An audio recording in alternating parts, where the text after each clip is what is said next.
Football at 4, powered by the Inside the Birds podcast. It's brought to you by Bet365. Whatever the sport, whatever the moment, it's never ordinary.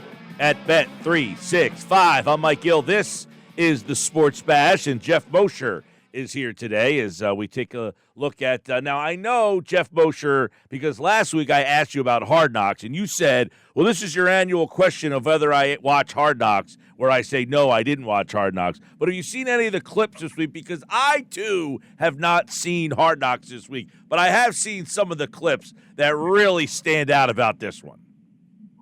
How can I answer this? I've seen on X that there are clips of Hard Knocks specifically pertaining to how it went down with Saquon Barkley.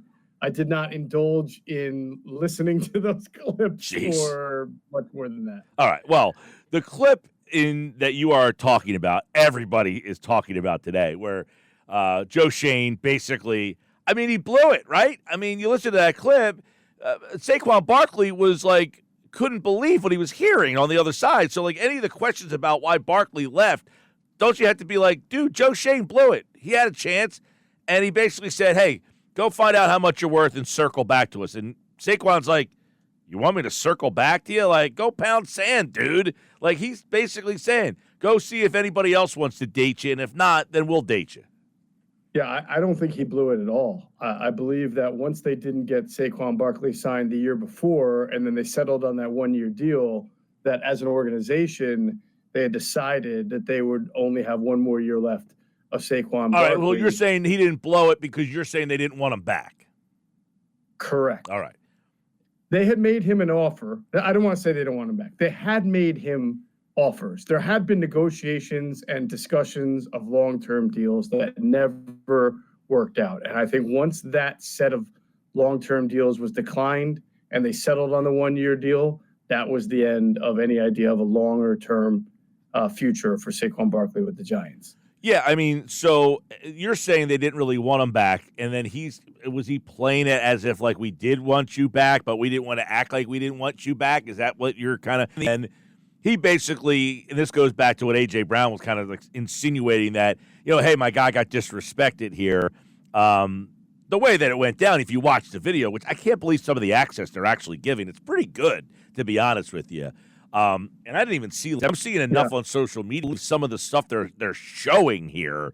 But that call between him and Saquon Barkley, I mean, Barkley almost was like dumbfounded of the way that call went down, it sounded like. Yeah. I mean, I think he always believed that there would be an offer or a match or some kind of more harder negotiation on the Giants side. But like I said, when I'm, you know, and I've talked to some people surrounding the situation, whether they're just independent observers or seeing how it goes or people close to the situation. And I'm always reminded that, you know, the Giants pretty much were the ones that drew the line in the sand after Saquon drew the line in the sand and said, I'm not going to take the long-term offer that you're taking me. And then they settled on the one-year deal, which was a little bit more than the franchise tag, if I'm not mistaken, what he played on last year. I don't remember the whole particulars of it. But, Mike, you know, when I first started seeing, like, as a reporter, how, you know, I'm going to say go back to, like, years and years ago, and I wondered about how negotiations always went. I was surprised to learn, like, how often there are teams that play the negotiation game by doing exactly what the Giants did, and the Eagles have done this before, where they have told a player that they liked, but maybe not liked as much as the player and his agent liked, to go find what the price tag is, because they didn't want to be the ones. It could be the Eagles or it could be a different team. They didn't want to be the ones that set the market and then have the player and his agent go leverage off that number. You're not going to use us for a baseline deal, come back to us saying you got more, and we can't really be the ones to verify that or not. So they say, you go ahead and come back to, you be the first one with a number, and we'll tell you whether we like it or not. Right. No, I mean, is that, in your mind, a disrespect? Is that like, hey, is that showing we don't want you, or we only want you under, because he, right, well, the one thing in the clip, he goes, hey, man, we just want to let you know we've appreciated everything done for the organization. In the 2 years I've been here, you've been great. They appreciate you. Like, it was like him saying goodbye and, hey, we do appreciate you, but go out and see if anybody else appreciates you and then come back to us. Yes, and there are times where you find that the player comes back, and maybe that's something that happened with Avonte Maddox, where it's like, we'll release you, you go see if you can do something better. If not, you come back to us. We have a spot, at least a competition and some money for you.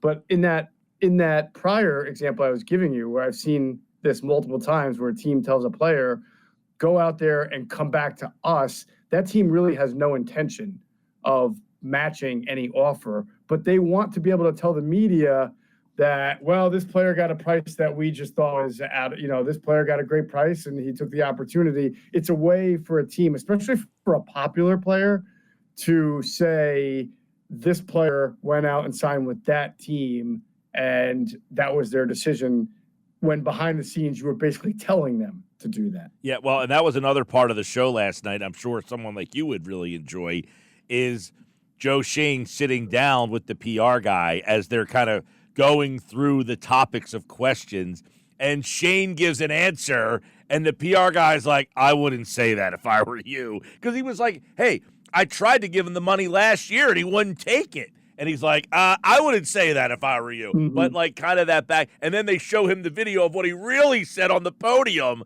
Like, that was like, if I'm Joe Shane or any team, we know that it happens.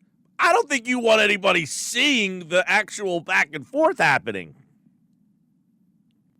Yeah, no, I mean, I think it's good. I think most of the public, and maybe I'm wrong about this, understands that what is said behind closed doors is different than what is said in front of a microphone. And maybe it sort of defeats the purpose then of that, to then let the public in and see how much said is different. But it also, maybe it opens up the door for people to be a little bit more honest instead of having to lie.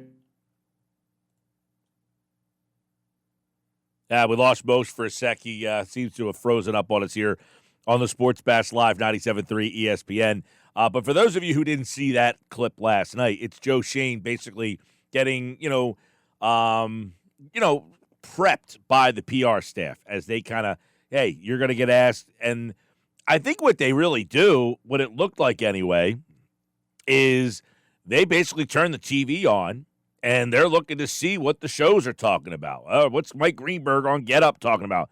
What's Stephen A. Smith on First Take? What's he talking about? And they're saying, hey, these are the topics today.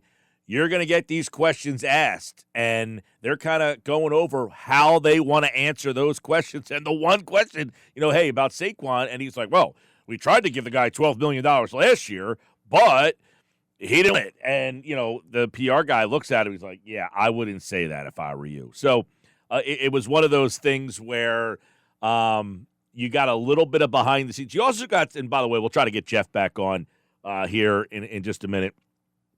It was one of those things as well.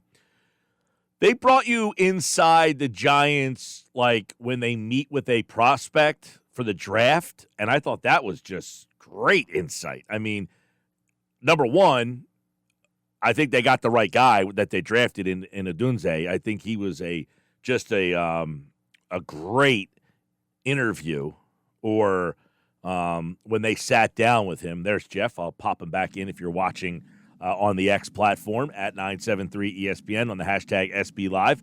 Yeah, Geoff, so as you left, I was saying, like, it kind of gives you some really interesting insight of them prepping the GM and some of the stuff they were talking about. I think another one of the scenes that really stood out was when I guess they were at the Combine, and Joe Shane is in it looks like they each have, like, their own individual, like, luxury box or something, and all the teams are kind of in the ring at this place. And he's like, look, the Patriots are all the way over there, and, like, they might be in the one end of the end zone and the Patriots at the other end of the opposite end zone. And he's like, yeah, I'm going to go over there and talk to them. They tried to get up to number 3, it sounded like, and it looked like they wanted Drake May was what the Giants really wanted to do. Yeah, I mean, that was kind of the word coming out of the New York area for a while, is that they were a Drake May or bust. They weren't going to take a JJ McCarthy. They liked Jake May. They thought they had a chance to get in there, and they offered a decent amount apparently, but were not able to do that. But they weren't. I think that makes people think that they don't have any faith in Daniel Jones or that they want their quarterback. I think it's just that they really like Drake May, because obviously they didn't move and take a different quarterback there. They went and took Malik Neighbors. Yeah, and it's funny because the part where they're sitting down with Drake May and they're going through the plays and asking him to kind of recite them and change, and then they have Jaden Daniels in there. I don't know that they like his answers too much. And Adam brought this up yesterday about how he did not score well on certain tests off the field. But it seemed that the Giants weren't all that impressed with him. But I thought Odunze was awesome in the answers there. Like, I thought he was a guy that would really – but it was really interesting to see, hey, when you hear a team meets with one of these guys, there's like 15 guys in this room firing questions at this poor kid. I know. You really learn a lot about just how difficult it is to be an NFL player, forget rookie, just player, through these interviews, because you're asked to retain a lot of information in a small amount of time, be able to spit it back. I mean, there's a great story that Jordan Mailata has told about the first time he met Jeff Stoutland, and Jeff Stoutland drew up a bunch of, protections or plays on a chalkboard. And, here's Jordan Mailata, who's never played football in his entire life other than rugby, right? Which is not football. And he's trying to make sense of it. And I guess when they left the classroom, he tried to take a Stoutland erased the board, but Mailata tried to take a screenshot of whatever that was left there to try to study it the next day. But then the next day he had to come and sort of go back with just on everything that they had discussed the day before. It's just a ton of information, a ton of verbiage, a ton of language that can be very similar, very different. So I like that behind the scenes stuff. I didn't see the one with Jaden Daniels, but I just saw the one with Drake May where they're talking about, left Linda, right Rita, and flipping plays. And, it's fantastic. It just seems like almost unfair. I don't know. To have to learn all that in 2 minutes. That's number one. Number two, he's having a conversation with Daniels, and in the middle of the conversation, stop. What was the name of that play again? And the kid's like, that's when you hear about a guy having to learn a new playbook and all that stuff, you just hear the verbiage that these guys use, and you're like, that's not easy to do. I also I can't imagine any team is lining up to try to get on this show next year. Because of everything that gets exposed, or I mean, some teams don't want it at all. I mean, I don't think the Eagles have ever been hard. I don't think they want that. You know how they are with public relations, and they're the anti-help everybody type of organization, and let's give a lot of ourselves organization. Well, you think the Eagles would want to be on the Hard Knocks? Yeah. That's what I'm saying. Yeah. I said I don't think anybody would be lining up to get on this show. There are some organizations that kind of live for that, though. I mean, I wouldn't be. I think the Dolphins have been on it before, right? Their owner, Stephen, what's his name? Stephen. Why can't I remember? Ross. Yeah. I mean, he seems to be a guy who wants to be in front of the camera as much as possible. It's Miami, right? That it kind of plays well there. So there are some organizations. Well, there's a difference. I agree with you. Most like to play it closer to the vest. Yeah, well, there's a difference between the Hard Knocks where you're going through the training camp and this one, basically having to make decision on players and how you basically think. The way that they're talking, they're the ones they're talking about. They didn't think that Barkley would have much of a value or market, and it made them. It was like, oh, what team out there is going to give this guy $12 million? Yeah, that was a fair question given the climate for running backs. And it's not like there were 10 teams willing to do it. I mean, it was kind of the Eagles and I think the Packers were the only two teams. 2 of 32 teams spent big money this year on running backs. So you just never know. Yeah, Josh, and one of them, they talked about, they said, hey, listen, we think in the second week we can go out and get, and they have a list of their guys. They're like, we think we can get one of these guys. I liked when John Maris said, I don't know if I could I couldn't sleep if we lost Barkley to the Eagles. Well, I guess he's had a lot of sleepless nights going through a lot of this. But if you haven't seen, I have not seen the full episode, but there's been a lot of clips. I did see last week's episode. I finally got that one there. One of the things. By the way, remember the when they look at the amount of money the NFL was paid to allow that exposure for Hard Knocks, I'm sure those teams that are uncomfortable with it, all of a sudden taking in this extra revenue, they get comfortable really quickly. Well, the team itself probably doesn't care. The players and the coaches and the people that are having to be making these. I mean, Joe Shane, I care for the guy. Yeah, I mean, there's going to be sacrificial lambs in the chase for everybody to make more money, but that does bring in a lot more money for the league, which makes more money for the cap, right? And the owners to spend, and there's and the scene. Salaries keep going up. There's the scene last week, I think it was, when he's like, "Oh, we're playing Miami with like 3 freaking practice squad guys. Like, how do you think those 3 guys feel?" Like, I know he's not like he's trying to like, but he basically just. I get it. Discounted what these guys are professionals trying to help the team out, and yeah, we had 3 practice squad guys. The Giants, by the way, Adam and I talked about this yesterday.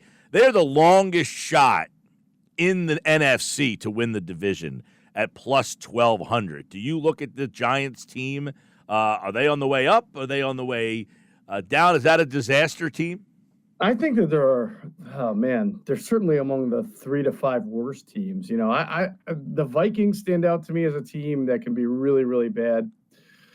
I like the Giants' defense and their 4-man rush. I mean, you got Brian Burns, Dexter Lawrence, Kayvon Thibodeau, Ojulari there. That's pretty good. I mean, but their offensive line continues to be problematic. They did address it, so we'll see if that helps them any. The Vikings stand out. NFC South's got to have a bad team, right? Carolina stands out. They could be worse than the Giants. But yeah, probably not too many. I think Arizona will probably make a nice little jump this year. They're plus 1,000 in the West, I think it was. It wouldn't shock me if they weren't that good. But yeah, the Giants are certainly among the 3 to 5 worst teams in the NFC. Yeah, the Giants. Like, I keep talking about Washington as a team that I think could be the surprise one. Like, there's always a team that goes worst to first. Now, I know Washington didn't finish last this year. Adam and I talked about this the other day. It's really hard to find a team that, and it happens every year, so we say this every year, but it's really hard to picture one team going from worst to first with some of the, like, I think the Lions are or Green Bay. So one of those 2 teams, like, even if the Lions disappoint, you would think Green Bay stepped in. For San Francisco to not win the division almost seems like not a possibility. For Carolina to be the team that goes from worst to first. So it would really have to be the Giants, the way that I just kind of mapped it out there. I mean, maybe the Bears, because I don't believe in the Bears like some people do, but I mean, they certainly had a great offseason as far as improving their roster and everything like that. And it's not like, no, they do play in a tough division. Minnesota's down, but I mean, I guess I'm going to say it's not like Green Bay and Detroit have been like 10-year stalwarts here. I mean, they've had the Lions are relatively new to all of a sudden being a very good team. You never know. An injury could happen to Jared Goff, and they might be screwed. So, from a 53-man roster standpoint, the Bears could be a candidate, but I don't see that either. All right, I just got these in as we're talking here. Okay. AJ over under 1250.5. I have to go over, but it's sort of dangerous to think that he's going to put together a third straight 1,400-yard season. Or even 1,300 yard, because that's just not how the way the NFL works. But he's really good, and the offense is really good. So I would take the over. You go over 1250. I probably would as well. All right. The other one is A.J. Brown over under 90.5 catches. Well, do you remember what he had last year? I don't, but I would imagine right in that wheelhouse. I say 90.5, and I think it's an interesting number because they really have Smith and Brown, and you think Goddard's going to be much more involved. Like, those guys would probably be in the same. I'll give you, by the way, Devontae Smith is at 80.5. Yeah, so AJ caught 106 last year in 17 games. Oh, that's 88. Significantly down. Yeah, 88 the year before. So he's, you never want to judge a guy off the number one. You're trying to find a median. I would say 90 feels good. So that would be over 90. Yeah. Yeah. I wouldn't feel great about it. It could certainly be 88 to 89 again and still crap load of yards and touchdowns. Devontae Smith, over under. This is a good one. 1,000 yards. I would take the over on that. Yeah. He's had 2 straight seasons of, I believe, over 1,000 yards, right? Right there on the number. Right there on the 1,000. Yeah, I would take the over on that. He's another one who went down, though. I mean, he had 1,196 in 2022, 1,066. You're talking about 1,200 to about 1,100. I still think that I think he'd have to get hurt to not get 1,000 yards, personally. I would agree with you there. I feel good about both your. That's the one I feel the most of the 3. I would feel the most comfortable about betting on. Okay, so Smith over 1,000. You feel the best, as opposed to over 1,250 and over not now for Smith. It's 80 catches, 80 and a half. 95, 81. So it's actually lower than his last 2 years. I would feel pretty comfortable about going over that as well. Okay, all right, man. It all starts soon. The Eagles will be at camp. July 23rd is when the rookies report. And, of course, we'll have it for you on Football at 4 and the guys over at the Inside the Birds podcast, which you can get on all podcasting platforms. And don't forget their YouTube channel. Just search Inside the Birds. They'll be back tomorrow here with Andrew. Adam's back on Friday. And, man, we'll be getting to Eagles camp before we know it.